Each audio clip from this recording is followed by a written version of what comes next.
পাট, খেজুরের রস জাল দিয়ে গুড় তৈরি হচ্ছে। দেখুন, আরে বাস, এগুলো রস? হ্যাঁ, এটা আমাদের। এটা রস? হ্যাঁ, এই তো এটা আমাদের। দেখুন, ভাই দেখি ওখানে একটু যাওয়া যাবে? হ্যাঁ, যাও।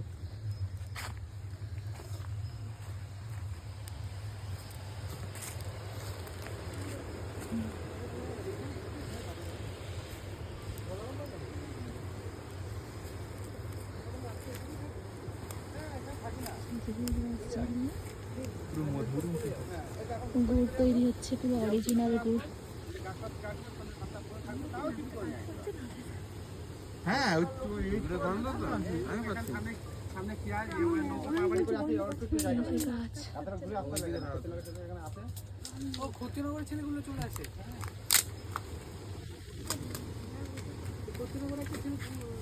এখানে ক লিটার গুড় হবে?